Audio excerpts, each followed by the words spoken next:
everybody, it's Christine with Cocoa Daisy, and today I'm going to share with you some stamping ideas using the July stamp sets. We have 2 stamp sets for July this month in the Traveler's Notebook Memory Keeping Kit and in the Modern Memory Keeping Kit.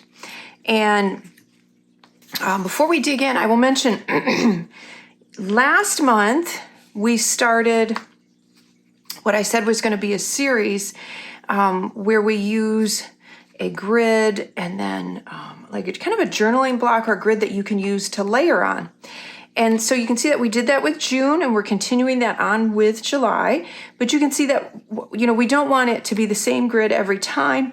We want it to be the same idea. So you can pull pieces from here, for instance, like the here and now, the moments, the little tick boxes, or the listings, even some of the artwork and the other words, you can use those in here as well. So you can layer them, you can pull from them. So the whole series is going to work together, which I love, but each stamp set will work separately as well because each one will have its own unique grid. So it's kind of fun. You can interchange them and play with them. So we have continued on with that, and that is what we're doing for July for the Traveler's Notebook Memory Keeping Kit and then the Modern Memory Keeping Kit. And they have a wonderful nautical theme. And so I'm going to dig right in. Oh, let me show you the colors that I used. So I used the Memento, and it's called Summer Sky, and that is this lighter blue.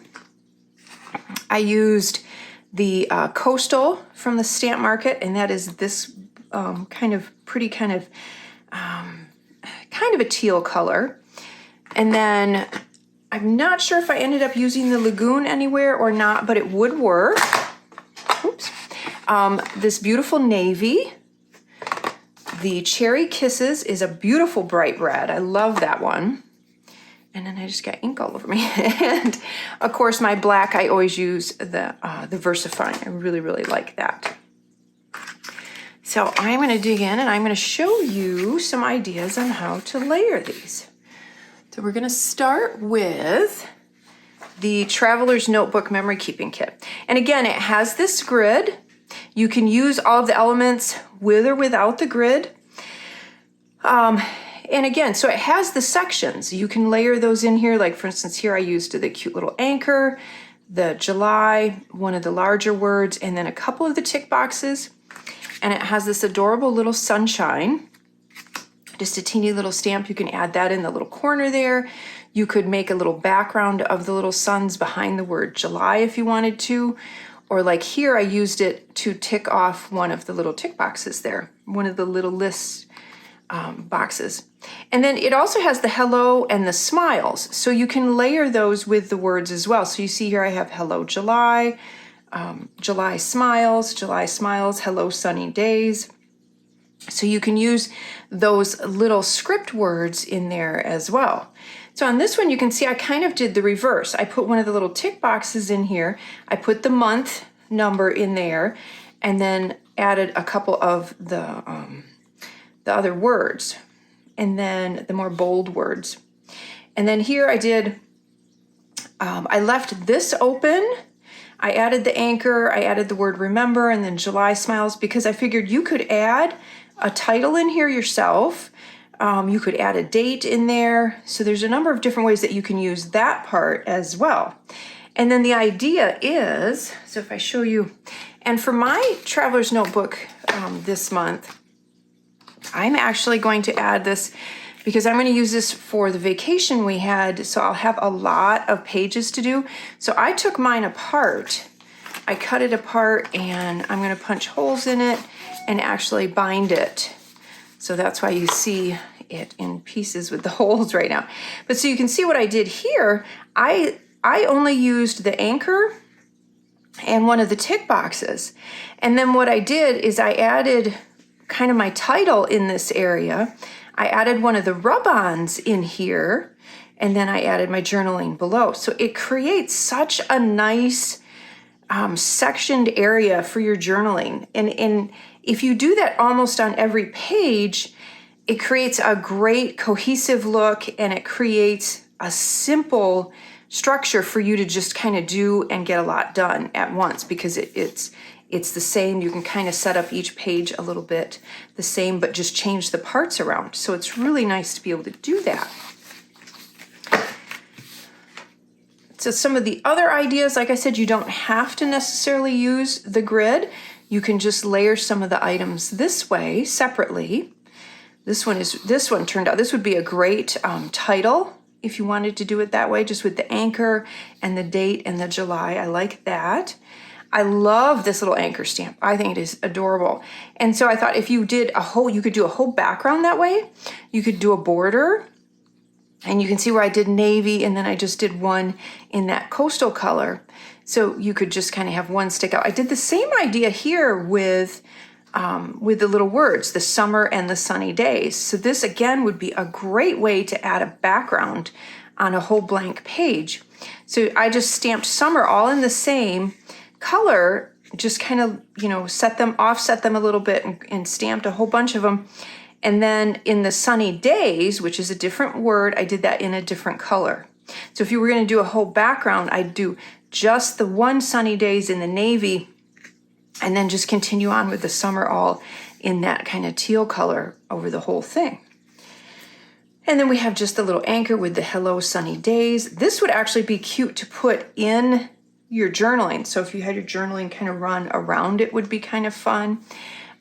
Any of these other words too. So if you did your journaling and left kind of an open space, you could stamp in one of the larger bold words too. So that is using the Traveler's Notebook Memory Keeping Set. So we're going to move on to the Modern Memory Keeping Stamp Set. And this is so fun. It has this adorable crab and the lighthouse and the little label stamp. And so again, it's great for layering. If you do all of them together, you could do the lighthouse with this beautiful summer script with the label, and then add the bucket list. So it's summer bucket list. Look at how pretty, and I love the detail on the crab and the lighthouse. So just some other takes on that.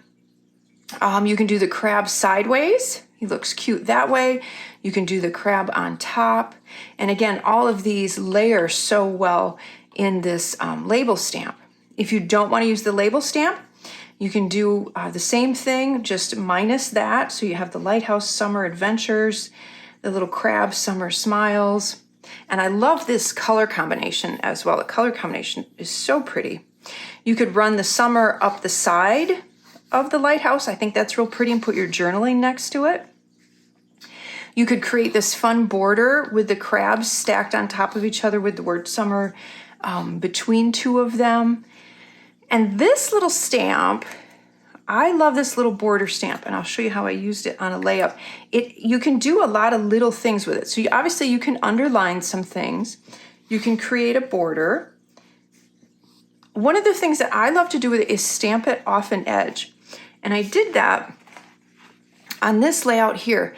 I just needed a little something on this card. I didn't want to add a whole lot, but I just needed, it was blending in too much to the background. I just needed a little something, and that stamp kind of going off the edge was just perfect. That's all I needed, was just that little bit. And sometimes those stamps seem really, really simple, but they can be something that you use over and over again because it's just a staple. That and this label stamp here are perfect for that. So, and then you don't need to use the crab or the lighthouse if you don't want to do that, if you want to just do summer adventures. So you could do summer with any one of these words, and then the little underline border stamp there, or with just the label stamp. So if you didn't want to use necessarily the nautical icons or the nautical art, you can do just that. Another fun kind of almost border or almost like an art piece is to stamp all of the words and then have the word summer in there as well. And you could continue those and create almost a whole border as well. This would be fun to do, and then put the lighthouse next to it, put the maybe stamp this in the lighter kind of teal color or the lighter blue, and then have crab on top as well. So there are so many fun ways that you can layer these. And again, they're such fun stamps. I love those. So now if I take the 2 stamp sets and put them together, we can do some other fun stuff as well. So going back to using that grid, you can use these smaller words will fit in some of these spaces as well. And then of course you can layer in some more of the artwork. I did the lighthouse here, I did the crab here. Now the lighthouse, there's a trick to that. So you can see that there's this here. All you would do is take a piece of, this isn't scrap paper, but you would just take a piece of scrap paper and lay it right at that edge. And then when you stamp, it kind of masks off beneath it. So it stops right at the line there. So that's how I did that on that one. I added that little border stamp just right in there. And that's another way that you can combine the 2 of those together. I did the July with the sunny days and the lighthouse next to it. I used the little hello from this stamp set with the summer and the memories and the lighthouse. And then the crab with the July. So I used, instead of using the script word summer, I used the July with the adventures and the crab. I did the summer memories with that cute little anchor. And then this one I did an anchor on each side of the little crab, added the word summer and then adventures. And then this one we mixed the July with the anchor. So you have July days and then the little border under it. And then the hello summer and then adventures. So there's a lot of ways that these 2 stamp sets work so beautifully together. And that's one of the other things that I like about these grids. So you can pull all kinds of different artwork that you could layer behind the word July or summer, just from your stash if you want. So there's a bunch of different ways that you can combine them, but also pull from your stash to use with those grids. So I'm enjoying that series. I hope you guys are too. We're going to continue to do it. I don't know if we'll do it all the way through December. I'd like to. We'll just kind of keep checking on your feedback if you're enjoying it. I think it's such a great tool to have for when you do work in a traveler's notebook. It just streamlines the process so much and makes it so simple as far as just really simple. It's kind of a no-brainer to kind of help you start those and layer and work on those layouts. So I hope you are excited for this collection, and I hope I've given you a bunch of great ideas.